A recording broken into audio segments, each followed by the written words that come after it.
Itulah pujian dan merupakan juga kerinduan kami, bahwa kami rindu rumah Tuhan, rindu menyaksikan kemurahan Tuhan, dan kami rindu untuk boleh menikmati Tuhan di dalam hidup kami. Saat ini kami akan mendengarkan firman Tuhan. Mari Roh Kudus Tuhan yang meningkatkan, membuka mata rohani kami, untuk kami boleh mengerti kebenaran firman. Hamba-Mu yang menyampaikan, Tuhan tolong juga untuk boleh menyampaikan dengan bahasa yang sederhana, supaya kami semua sama-sama diberkati oleh Tuhan. Kami siap mendengarkan Engkau berbicara. Berfirmanlah kepada kami. Dalam Kristus Yesus kami berdoa. Amin. Shalom ibu-ibu. Shalom. Puji Tuhan atas waktu kesempatan yang Tuhan berikan bagi kita hari ini. Dan kita akan mendengarkan firman Tuhan. Hari ini topik kita adalah menghilangkan prasangka. Baik, mari kita membuka dua firman Tuhan. Yang pertama itu dari Mazmur pasal yang ke-19 ayat 13. Dan yang kedua dari 1 Samuel 18 ayat 5 sampai dengan ayatnya yang ke-8. Pertama Mazmur pasal 19 ayat 13. Dan yang kedua 1 Samuel pasal yang ke-18 ayatnya yang ke-5 sampai dengan ayatnya yang ke-9. Saya akan membacakannya untuk kita semua. Mazmur 19 ayat 13. Siapakah yang dapat mengetahui kesesatan? Bebaskanlah aku dari apa yang tidak ku sadari. 1 Samuel pasal 18 ayat 5 sampai 9. Daud maju berperang dan selalu berhasil kemana juga Saul menyuruhnya, sehingga Saul mengangkat dia mengepalai para prajurit. Hal ini dipandang baik oleh seluruh rakyat dan juga oleh pegawai-pegawai Saul. Tetapi pada waktu mereka pulang, ketika Daud kembali sesudah mengalahkan orang Filistin itu, keluarlah orang-orang perempuan dari segala kota Israel menyongsong Raja Saul sambil menyanyi dan menari-nari dengan memukul rebana, dengan bersukaria dan dengan membunyikan gerinci. Dan perempuan yang menari-nari itu menyanyi berbalas-balasan, katanya, Saul mengalahkan beribu-ribu musuh, tetapi Daud berlaksa-laksa. Lalu bangkitlah amarah Saul dengan sangat, dan perkataan itu menyebalkan hatinya, sebab pikirnya, kepada Daud diperhitungkan mereka berlaksa-laksa, tetapi kepada aku diperhitungkan beribu-ribu. Akhir-akhirnya jabatan raja itu pun jatuh kepadanya. Sejak hari itu maka Saul selalu mendengki Daud. Sedemikian jauh pembacaan firman Tuhan. Diberkatilah kita yang mendengarkan firman Tuhan dan tekun melakukan firman Tuhan itu dalam hidup kita. Kaum ibu yang terkasih dalam Tuhan Yesus Kristus, tadi seperti di awal saya sebutkan, menghilangkan prasangka. Sebenarnya prasangka itu ada dua. Ada prasangka yang positif dan ada prasangka yang negatif. Kalau prasangka yang baik seharusnya kan tidak perlu dihilangkan sebenarnya. Maka topik kita hari ini bukan membahas prasangka yang baiknya, karena topiknya memang menghilangkan prasangka. Prasangka yang buruk. Saya mau bertanya kepada ibu-ibu di sini, pernah nggak berpikir, misalnya kalau ada di depan rumah kita ada seorang laki-laki yang gondrong, brewokan, agak-agak sangar lah, duduk-duduk di depan rumah kita. Kira-kira apa yang kita pikirkan? Jangan-jangan ini mau merampok. Padahal jangan-jangan dia mau antar hadiah, kan? Belum tentu. Itu adalah prasangka. Atau misalnya, ini ibu-ibu sering ini saya dengarkan, kalau pas di pesta, kan, pemberkatan pernikahan, lihatlah pengantin perempuan dan laki-laki di depan.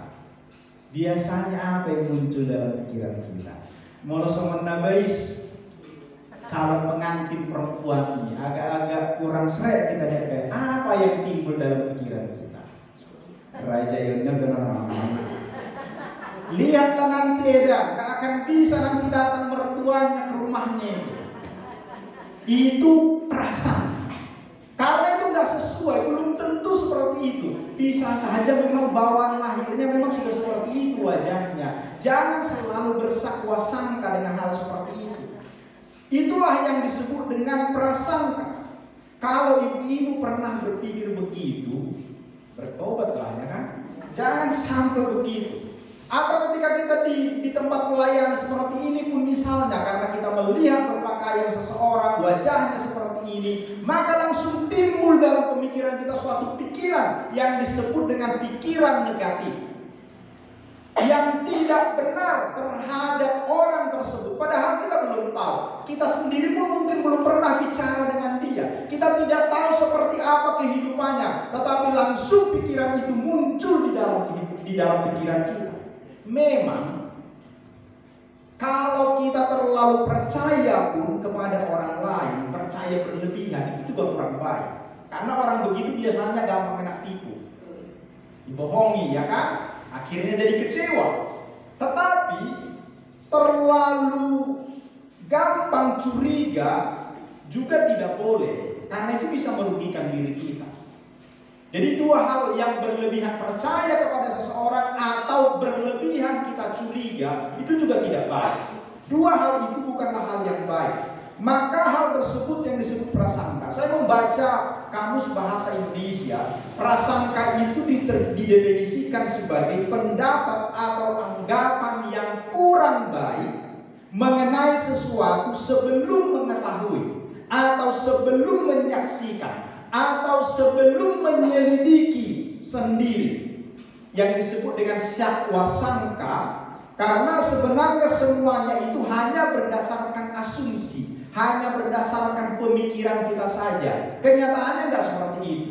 Makanya kalau di istilah sekarang kan sering disebut jangan sujon, ya kan? Ojo ke susu, kan sering disebutkan istilah itu, kita dengarkan. Jangan dulu langsung nilai. Makanya kalau dalam bahasa Inggris kan, don't just book from the cover. Jangan nilai buku dari sampulnya. Bisa saja sampulnya bagus, rupanya isinya nggak bagus. Tapi bisa saja sampulnya kurang baik, tapi isinya bagus. Orang pun seperti itu. Jangan lihat penampilan luar, belum tentu di dalamnya itu seperti yang kita pikirkan. Bisa saja mutiara semua di dalam, ya kan? Bisa saja yang indah-indah di dalam. Bisa saja wajah saya orang bilang agak-agak sangar, tapi hati saya kan siapa yang tahu apakah baik atau tidak, kan? Nah, orang-orang bisa berpikir seperti itu. Jadi prasangka itu hanya di dalam pemikiran. Jadi bukan sesuatu yang benar-benar terjadi seperti yang kita sangkakan itu. Nah, kita lihat misalnya ada satu contoh di dalam Alkitab, Hawa. Ketika dia berprasangka tidak baik terhadap Tuhan, ya kan?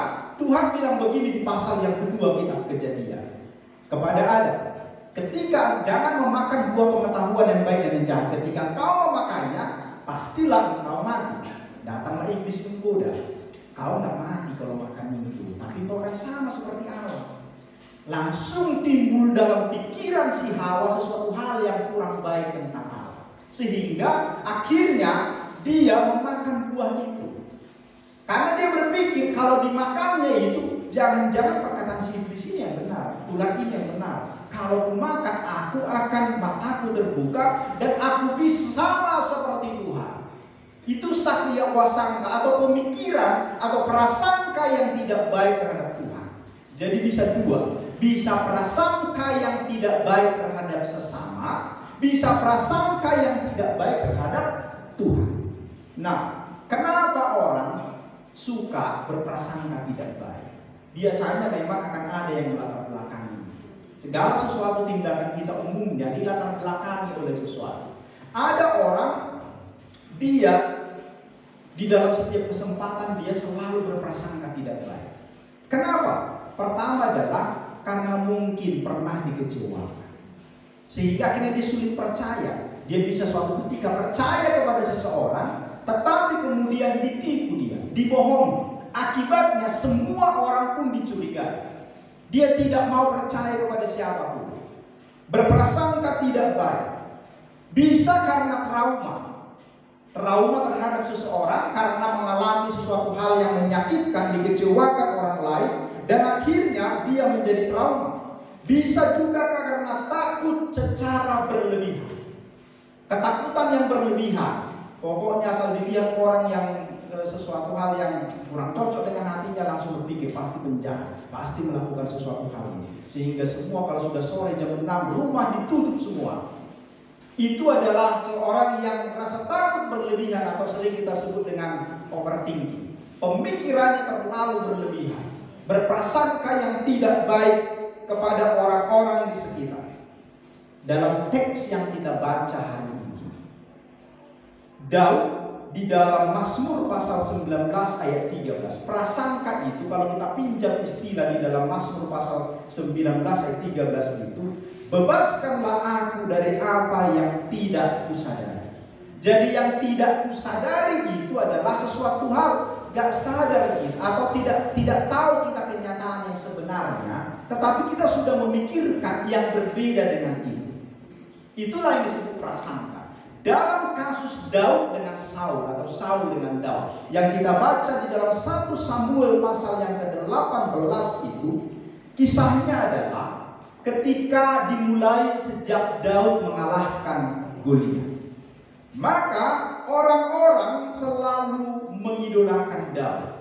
Karena Daud selalu berjaya, dia selalu memenangkan pertempuran, dia dipuja-puji oleh seluruh bangsa. Saul yang datang, ya kan, disambut oleh para perempuan, tetapi pujian yang diucapkan oleh para perempuan itu berbeda. Memang dipuji Saul, tetapi meninggikan Daud. Itu akhirnya Saul berprasangka di ayat 8b 1 Samuel 18 itu. Perkataan itu menyebalkan hatinya, sebab pikirnya kepada Daud dia memperhitungkan berlaksa-laksa, tetapi kepadaku diperhitungkan beribu-ribu, kepadaku diperhitungkan beribu-ribu. Akhir-akhirnya jabatan raja itu pun jatuh kepadanya. Pernah nggak Daud berpikir bahwa jabatan raja akan direbut? Enggak, itu hanya prasangka dari seorang Saul. Dipikirnya kalau Daud sudah begini, dia sudah memenangkan hati rakyat, nanti kerajaanku ini pun akan direbut. Padahal itu sebenarnya hanyalah pemikirannya. Bahkan kalau kita perhatikan sebenarnya tidak ada bukti apapun yang bisa kita lihat Daud akan merebut kekuasaannya. Daud justru berulang kali menyelamatkan Saul dari bahaya. Namun Saul tidak berhenti berprasangka. Bahkan di ayat 9, hati daripada Saul itu akhirnya selalu membenci Daud. Itu karena apa? Karena prasangka yang sebenarnya tidak seperti itu. Daud tidak pernah berusaha sedikit pun untuk merebut kekuasaan daripada Saul. Sebenarnya kita pun kadang-kala seperti itu di dalam hidup kita. Kadang-kala kita berprasangka tanpa bukti, tanpa ada sesuatu hal sebenarnya yang membuat kita harus menyangkakan itu. Kadang-kala kita tidak mau dikoreksi, pokoknya orangnya seperti ini. Padahal belum tentu orang lain sudah mengingatkan kita misalnya, enggak, bukan seperti itu orangnya. Kenalan dulu dengan dia, sudah lihat wajahnya nggak cocok gitu. Kan ibu-ibu kadang-kala begitu kan, mau datang paromainya atau herannya kan begitu, nggak cocok itu untukmu, pokoknya nggak cocok. Padahal belum kenalanlah dulu dengan dia, kenali dulu keluarganya, kenali dulu hidupnya seperti apa. Baru kemudian kalau kita pikirkan memang nggak cocok untuk anak kita, ya sudah, baru sampaikan. Jangan langsung tolak, karena belum tentu seperti itu. Anon dan laku buruta, kita bilanglah sama siapa saja pun, pokoknya yang penting buruta. Akhirnya jadi salah kan. Padahal banyak sebenarnya sebelumnya yang datang kan, tapi karena usianya masih di bawah 25, ya sudahlah kita pasang harga tinggi lah. Kita berpikiran yang tidak baik kepada. Kalau tidak datang bawa Pajero, pokoknya enggak lah gitu. Itu adalah prasangka sebenarnya yang kurang baik. Jadi kenali dulu dengan baik orangnya, baru kemudian kita memberikan penilaian. Oke, jadi kita perhatikan bahwa dari sini kita bisa belajar tentang kebencian Raja Saul yang terjadi karena keberhasilan daripada Daud mengalahkan bangsa Filistin. Jadi kita perhatikan di sini bahwa Saul itu tidak mampu mengelola hati dan pikiran. Sehingga akhirnya prasangka yang buruk itu menjadi lebih berkuasa di dalam hidupnya. Daud berbeda. Sekalipun dia menerima sesuatu hal yang kurang baik, bahkan Saul berkali-kali mencoba membunuh dia, pikiran dia tetap positif. Dia tidak mau menyentuh siapapun yang sudah dikurangi oleh Tuhan. Dia benar-benar menghargai itu. Sehingga dia benar di dalam penilaiannya, prasangkanya benar. Jadi kita bisa melihat yang pertama pelajaran dari sini, kaum ibu yang terkasih. Prasangka di balik keberhasilan dan pujian. Prasangka. Jadi bukan hal yang buruk. Kalau hal yang buruk kan mungkin kita, kalau kelakuan seseorang buruk, kita mungkin langsung berprasangka, ini pasti nggak baik orangnya. Tapi ini prasangka yang baik, prasangka di balik keberhasilan. Jadi karena Daud berhasil, maka dia berprasangka negatif. Itu yang terjadi di sini. Jadi keberhasilan, kemenangan, kegembiraan, pujian itu kan sebenarnya berkat yang diberikan Tuhan, yang luar biasa diberikan Tuhan bagi setiap orang di dalam Tuhan. Tetapi di satu pihak, kadang-kala keberhasilan, kemenangan, kegembiraan, pujian bisa berakibat negatif bagi orang lain. Jadi menimbulkan prasangka yang buruk dari orang lain. Seperti Saul itu. Jangan-jangan dia nanti akan merebut kekuasaanku. Jadi kita perhatikan di sini ketika Daud mengalahkan berlaksa-laksa yang disebutkan oleh para perempuan itu, pujian yang diberikan berlebihan dalam tanda kutip kepada Daud itu menimbulkan kebencian, menimbulkan prasangka. Jadi kita perhatikan di sini bahwa prasangka tidak sekedar muncul dari cerita buruk. Kalau misalnya ada seorang ibu bercerita kepada kita, begini-beginilah anaknya itu, begitu ceritakan yang buruk, maka akhirnya pikiran kita pun terpengaruh berprasangka buruk terhadap orang tersebut. Bisa jadi. Tetapi di dalam kasus ini, prasangka muncul dari cerita baik. Keberhasilan, kemenangan, pujian yang mengagumkan seseorang. Kenapa hal itu terjadi? Perhatikan. Kenapa hal itu terjadi kepada Saul adalah karena ada orang yang membandingkan. Karena diperbandingkan Saul dengan Daud, dan itu mengakibatkan tidak baik. Maksud saya, di keluarga pun nggak boleh kita begitu. Termasuk kepada akhirnya dia berprasangka tidak baik nanti kepada anak yang lain. Kasus seperti itu kan terjadi juga kalau kita lihat di dalam anaknya Ribka, siapa Yakub dan Esau. Karena dia lebih mengasihi Yakub. Akibatnya kan Esau membenci adiknya sendiri. Itu karena membanding-bandingkan. Maka itu yang tidak boleh sebenarnya. Jadi perbandingan satu orang dengan yang lain tidak sekedar meninggikan yang satu, merendahkan yang lain, tetapi membuat opini mengunggulkan seseorang dan menilai atau memberikan kelemahan kepada orang lain. Dan ketika kita mencoba membandingkan orang yang satu dengan yang lain, maka akhirnya itu akan menimbulkan kecemburuan. Harusnya kita harus memberikan kedudukan yang sama terhadap orang. Jadi cerita yang baik, puji-pujian pun ketika itu disalah mengerti oleh seseorang, itu bisa berakibat prasangka yang tidak baik. Nanti akhirnya dia akan merebut kerajaan. Maka dilakukanlah segala macam cara untuk menyingkirkan itu. Itu yang terjadi. Kita perhatikan di sini. Yang kedua, kita harus memandang bahwa berkat berupa keberhasilan, kemenangan, pujian, kemuliaan merupakan anugerah dan kasih yang diberikan oleh Tuhan di dalam hidup kita. Kesemuanya itu merupakan pakaian yang fana yang sebenarnya dapat hilang dan menjadi tidak berguna. Oleh karena itu, kita tidak diperbolehkan untuk menyanjung, bangga, mengagungkan hal tersebut secara berlebihan.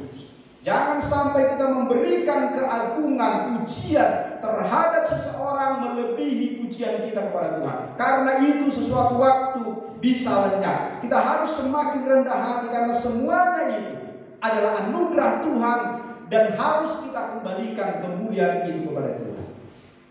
Mari kita lihat prasangka yang kedua di sini. Prasangka yang kedua dari Saul itu adalah kemarahan dalam prasangka. Kita perhatikan di ayat ke-8 itu kembali. Lalu bangkitlah amarah Saul dengan sangat, dan perkataan itu menyebalkan hatinya, sebab pikirnya kepada Daud perhitungkan mereka berlaksa-laksa, tetapi kepadaku diperhitungannya beribu-ribu. Akhir-akhirnya jabatan raja itu pun jatuh kepadanya. Firman Tuhan ini mengajarkan kepada kita bahwa sebab lain munculnya prasangka adalah kemarahan. Sebutkan di sana, lalu bangkitlah amarah Saul dengan sangat. Ketidakterimaan terhadap keberhasilan orang lain dapat menyebabkan kita menjadi marah, kesal, sebal hati. Kemarahan, kekesalan, dan kesebalan hati dapat dipakai oleh iblis untuk merekayasa keadaan. Maka itu sebabnya firman Tuhan mengatakan, jika engkau marah, jangan sampai matahari terbenam. Selesaikan itu. Jangan sampai bawa ke tempat tidur, karena di tempat tidur kita akan merancangkan banyak hal yang kurang baik terhadap orang lain. Maka harus kita selesaikan. Saul karena tidak terima terhadap keberhasilan dan pujian daripada rakyat itu kepada Daud, ia menjadi marah, kesal, dan pada waktu itu iblis masuk dalam hidupnya. Dan dia akhirnya mengira-ngira yang tidak baik dan merancangkan hal-hal yang tidak baik. Dan kalau kita baca nanti 1 Samuel ini, ayatnya yang ke pasal yang ke-18 ini, bagaimana rancangan-rancangan Saul terhadap Daud untuk mencelakakan dia. Karena apa? Karena kemarahan. Maka kita harus berhati-hati dengan kemarahan terhadap keberhasilan orang lain. Tidak perlu kita cemburu dengan keberhasilan orang lain, sekalipun orang itu adalah mungkin saingan kita. Tidak perlu cemburu dengan itu. Pemazmur pun pernah seperti itu. Kalau kita membaca Mazmur 37 ayat 7 sampai 9, Tuhan mengatakan, pemazmur mengatakan seperti ini, berdiam dirilah di hadapan Tuhan dan nantikanlah Dia. Jangan marah karena orang yang berhasil dalam hidupnya, karena orang yang melakukan tipu daya. Berhentilah marah dan tinggalkanlah panas hati itu. Jangan marah, itu hanya membawa kepada kejahatan. Sebab orang-orang yang berbuat jahat akan dilenyapkan, tetapi orang-orang yang menanti-nantikan Tuhan akan mewarisi negeri. Pemazmur mengingatkan kita, berdiam dirilah di hadapan Tuhan, nantikan Dia. Jadi ketika orang lain mungkin berhasil karena cara yang tidak benar, padahal kita sudah berjerih lelah untuk mendapatkan itu, tapi orang lain mungkin dengan mudah mendapatkan itu, Tuhan mengatakan, berhentilah marah, berdiam dirilah, nantikanlah Tuhan yang bertindak. Tidak perlu kita membawa kemarahan, kebencian di dalam hati kita. Jadi kalau orang lain pun berhasil, tidak perlu berpikir, berprasangka, jangan-jangan dia menyuruh, jangan-jangan dia begini. Tidak usah, itu bukan urusan kita. Karena itu akan menimbulkan apa? Kemarahan dan kebencian di dalam diri kita. Yang rugi siapa? Bukan dia, kita yang rugi. Sementara dia bisa menikmati hasil daripada apa yang sudah didapatkannya. Kita dapat apa? Hanya dapat kebencian, sakit hati, dan segala macam. Maka mari kita di dalam pikiran kita mengelola pikiran kita itu. Sama seperti pemazmur itu mengatakan, supaya kita berhati-hati dengan kemarahan kita. Jangan marah kepada keberhasilan orang lain, tetapi ucapkanlah syukur dalam segala hal, dan teruslah kita hidup di dalam perkenanan Allah, sehingga kita pun dapat diberkati oleh Tuhan. Yang ketiga, pengajaran penting juga tentang prasangka ini. Di dalam teks firman Tuhan 1 Samuel 18 ayatnya yang ke-9. Di sana disebutkan, sejak hari itu maka Saul selalu mendengki Daud. Jadi kita perhatikan bahwa kata-kata yang cukup tragis ada di sini. Sejak hari itu menunjukkan waktu yang panjang kedengkian itu hinggap di dalam diri Saul. Kata ini mengandung pengertian mengenai jerat dosa yang sudah menempel di dalam hidupnya Saul. Karena dia membiarkan dirinya di dalam prasangka yang tidak baik, di dalam opini, pemikiran, kedengkian yang ada di dalam dirinya. Dia tidak segera menyelesaikan itu. Harusnya ketika ada muncul pemikiran itu, selesaikan.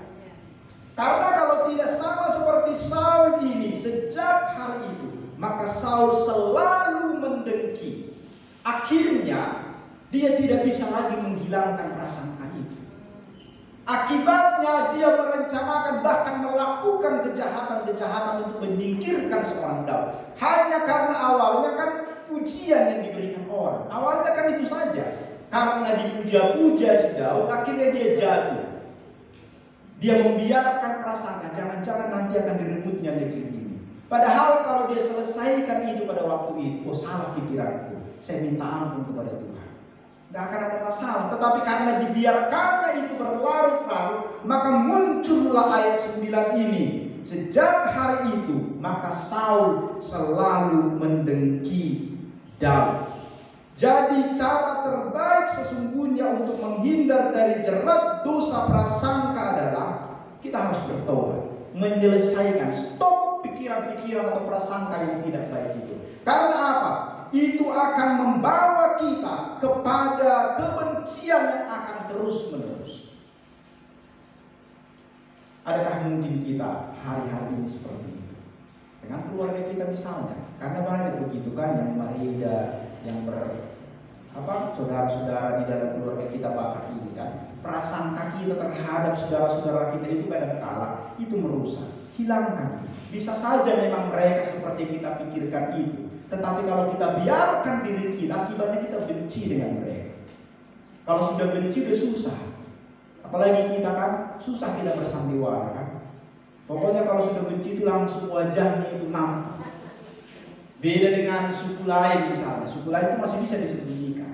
Tapi kalau kita hampir jarang. Kalau sudah itu di hatinya, nampak itu dari wajahnya. Disalam. Tapi susah.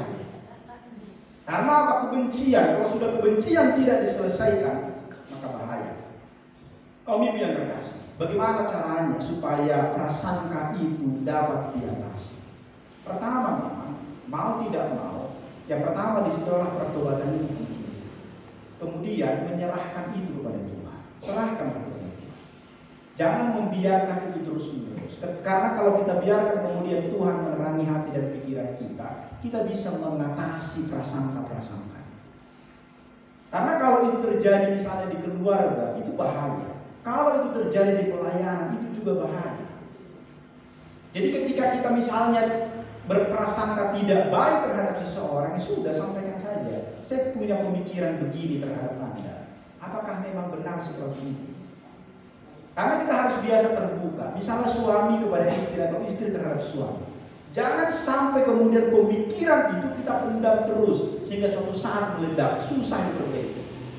Jadi biarkan misalnya ketika ada sangka pemikiran yang tidak baik terhadap seseorang muncul, kalau kita bisa stop itu di dalam diri kita, stop. Kalau itu terus mengganggu, ya sudah jumpai orangnya. Kemudian selesaikan. Itu jauh lebih bagus.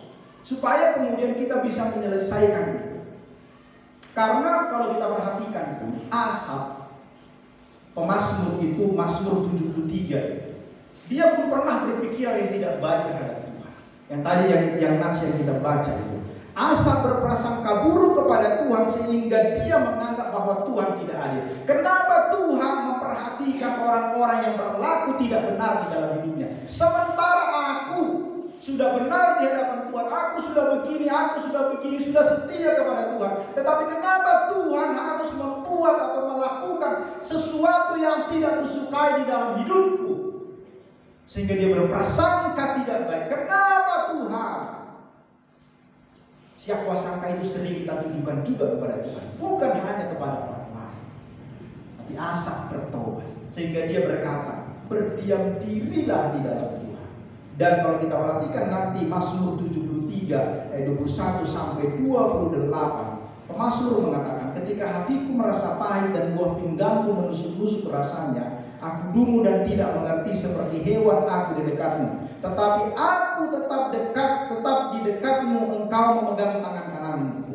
Dengan nasihatmu engkau menuntun aku, dan kemudian engkau mengangkat aku ke dalam kemuliaan. Siapa gerangan ada padaku di sorga selain engkau? Selain engkau tidak ada yang kuingini di bumi, sekalipun dagingku dan hatiku habis lenyap, gunung batuku dan bagianku tetaplah Allah selama-lamanya. Sebab sesungguhnya siapa yang jauh daripadamu akan binasa. Kau binasakan semua orang yang berzina dengan meninggalkan engkau. Tetapi aku suka dekat pada Allah. Aku menaruh tempat perlindunganku pada Tuhan Allah, supaya dapat menceritakan segala pekerjaannya. Jadi ketika Asaf berprasangka buruk kepada Tuhan sehingga menganggap Tuhan tidak adil dan hatinya terasa pahit, itu di ayat ke-21 itu, Asaf tetap berada di dekat Tuhan. Itu yang harusnya menjadi jalan keluar bagi orang-orang yang sering sekali prasangka itu muncul di dalam dirinya. Tetaplah dekat dengan Tuhan, merenungkan, menanti jawaban Tuhan yang akhirnya membuat kita sadar bahwa Tuhan itu tetap berlaku adil dan tetap selalu baik di dalam hidup kita.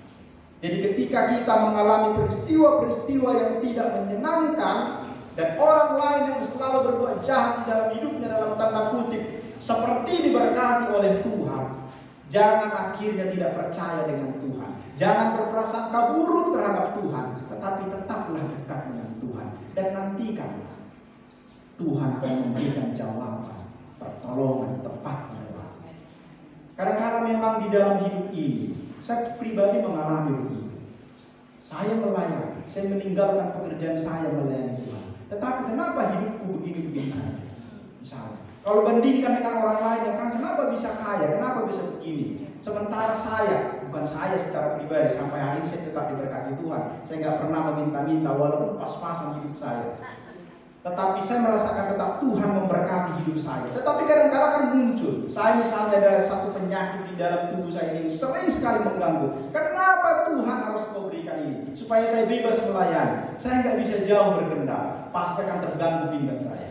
Kenapa orang lain yang hidupnya tidak benar, misalnya begadang terus dan segala macam, panjang umur, sehat-sehat. Kadang-kadang kan kita berpikir, kenapa Tuhan harus memberikan ini kepada saya? Tapi kemudian harus disadarkan bagaimana Paulus juga pernah mengalami itu, sehingga dia berdoa kepada Tuhan beberapa kali supaya diambil duri dalam daging itu. Tetapi kemudian dia belajar bahwa di dalam kelemahan mula kuasaku bekerja. Supaya kita terus bergantung kepada Tuhan itu. Supaya kita tidak selalu mengandalkan pikiran kita, kekuatan kita. Kita ini terbatas. Kita ada sekarang itu hanya karena anugerah Tuhan. Maka jangan berpikir tidak baik kepada Tuhan. Karena apapun yang terjadi dalam hidup kita, harus kita yakini bahwa Tuhan merencanakan yang baik dalam hidup kita. Maka hilangkan prasangka yang tidak baik itu, khususnya kepada Tuhan. Kepada sesama pun harus kita hilangkan, apalagi kepada Tuhan. Karena Tuhan tidak pernah merancangkan yang tidak baik dalam hidup kita.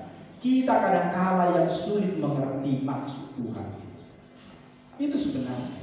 Kalau sebenarnya kita bisa paham mengerti maksud Tuhan di dalam hidup kita, sekalipun kita mengalami penderitaan, persoalan, kemudian kita akan mengerti, oh maksud Tuhan begini, Pak.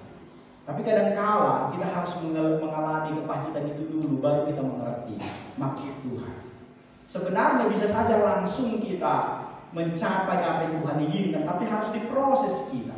Supaya apa? Supaya kita kuat ketika nanti ada badai yang lain yang menghantam, kita bisa kuat di dalam menghadapi itu.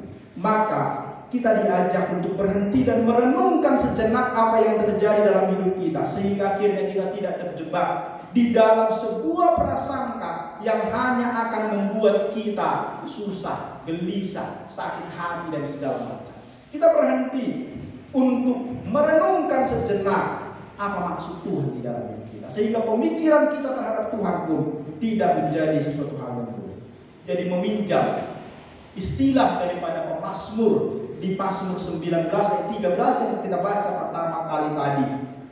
Prasangka adalah kesesatan yang tidak disadari, dan itu sebenarnya sulit untuk dihilangkan. Prasangka hilang dari hati kita hanya jika kita menghendaki itu hilang. Tapi kalau kita biarkan, maka itu akan terus bercokol di dalam hati kita. Jika kemudian kita membiarkan itu, maka tidak ada harapan kita untuk merdeka dari sana. Saul tadi sudah saya berikan sebagai contoh. Ketulusan Daud di dalam memberikan pertolongan kepada Saul tidak membuat Saul menghilangkan prasangka yang buruk itu di dalam hidupnya. Kenapa? Karena Saul tidak ingin membuang prasangka. Dia membiarkan itu. Sehingga muncul di ayat yang ke-9 itu tadi. Sejak hari itu, maka Saul selalu mendengki. Menyadari keseriusan di dalam prasangka itu. Maka pemazmur mengajak dan memohon kepada Tuhan. Di ayat yang ke-13 itu, Mazmur itu, bebaskanlah aku dari apa yang tidak kusadari. Bebaskan, merdekakanlah aku. Dia memohon kepada Tuhan supaya Tuhan berkenan menolongnya, menyadari prasangkanya dan menolongnya, mau membuang prasangkanya. Prasangka terhadap orang, prasangka yang buruk terhadap Tuhan, ajari. Minta permohonan atau mohon kepada Tuhan supaya Tuhan membebaskan kita dari sana. Karena memang jenis kesalahan atau kesesatan yang tersembunyi ini, yang tidak kita sadari itu, kita harus minta Tuhan memeriksa dan membebaskan kita. Pertama, memang kalau kita sadar bahwa itu adalah sesuatu yang salah, kita minta ampun kepada Tuhan. Dan yang kedua, seperti pemazmur mengatakan, selidikilah aku Tuhan. Kita minta Tuhan selidiki hati kita. Adakah prasangka atau sesuatu hal yang tidak kita sadari yang membawa kita kepada ketidakbenaran, ketidakbaikan dan dosa itu, supaya kemudian Tuhan menghilangkan itu. Maka kaum ibu yang terkasih nama Tuhan Yesus Kristus, itu sebabnya Daud itu selalu meminta kepada Tuhan, pujilah aku ya Tuhan dan cobalah aku, selidikilah batinku dan hatiku, selidikilah aku ya Allah dan kenallah hatiku, ujilah aku dan kenallah pikiran-pikiranku, lihatlah apakah jalanku serong dan tuntunlah aku di jalan yang benar. Di Mazmur 51:12, jadikanlah hatiku tahir ya Allah dan perbaharuilah batinku dengan roh yang penuh. Maka tidak ada jalan lain untuk menghilangkan prasangka selain daripada datang kepada Tuhan. Yang pertama tadi dari diri kita, ada kemauan untuk menghilangkan.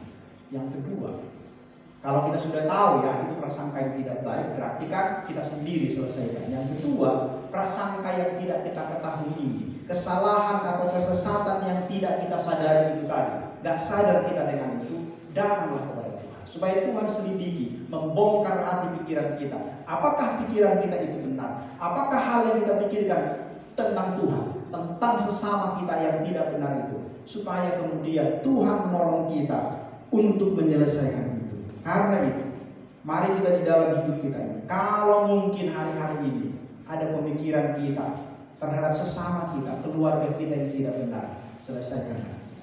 Adakah kepada Tuhan kita mengalami peristiwa-peristiwa yang tidak menyenangkan, sehingga akhirnya kita membuat kita ragu kepada Tuhan, membuat kita akhirnya berprasangka kepada Tuhan, kenapa Tuhan tidak adil, kenapa Tuhan tidak berlaku baik kepada aku.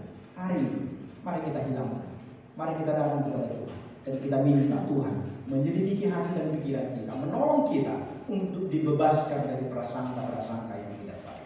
Mari kita bertobat dari segala sesuatu hal yang selama ini mungkin muncul dalam pemikiran kita, prasangka-prasangka yang tidak baik itu. Amin. Kita berdoa. Bapak, kami bersyukur untuk kasih-Mu bagi kami. Kami tahu kadang-kadang pikiran kami, hati kami sulit kami kendalikan. Pikiran-pikiran itu muncul sendiri di dalam hidup kami. Ada juga karena masa lalu kami, trauma kami dengan hal-hal yang mungkin kami tidak sadari, sehingga sering sekali kami berprasangka tidak baik terhadap orang-orang. Ampuni kami atas hal itu ya Tuhan. Bahkan prasangka kami kepada Tuhan juga kadang-kala tidak baik. Kami sering memikirkan bahwa Tuhan tidak adil kepada kami. Kenapa orang lain diberkati, kenapa aku tidak? Padahal aku sudah setia, aku sudah melakukan atau hidup benar di hadapan-Mu. Ada banyak orang yang tidak benar di dalam hidupnya. Kami cemburu, kami sakit hati dengan itu, kami kecewa dengan itu. Tuhan ampuni kami atas semua itu. Ajari kami untuk melihat bahwa sebenarnya Tuhan adil, Tuhan baik bagi kami. Jauhkan dari hati kami kebencian seperti yang dialami oleh Daud, karena prasangka yang tidak segera dihilangkannya akhirnya mengakibatkan dia benci sekali dengan Daud, sehingga Saul membenci Daud selama hidupnya. Tuhan, jangan biarkan kami membenci orang-orang yang terdekat dengan kami. hanya karena prasangka-prasangka yang tidak baik. Jangan biarkan kami akhirnya membenci orang lain hanya karena prasangka yang kami pikirkan sendiri, padahal kenyataannya tidak seperti itu. Ajari kami Tuhan dalam hidup kami ini untuk terus boleh meminta, dikoreksi oleh Tuhan, disadarkan oleh Tuhan, untuk setiap hal dalam pemikiran kami, dalam tindakan kami yang tidak berkenan di hadapan Tuhan. Terima kasih Bapak, tolonglah setiap kami di tempat ini untuk berlaku benar di dalam tindakan kami, di dalam berpikir kami, di dalam perkataan kami, supaya kami didapati anak-anak Tuhan yang setia, yang mengikut Tuhan, yang menyenangkan hati Tuhan, dan menjadi berkat bagi banyak orang. Kemuliaan, hormat bagimu Tuhan, dalam Kristus Yesus kami berdoa. Amin.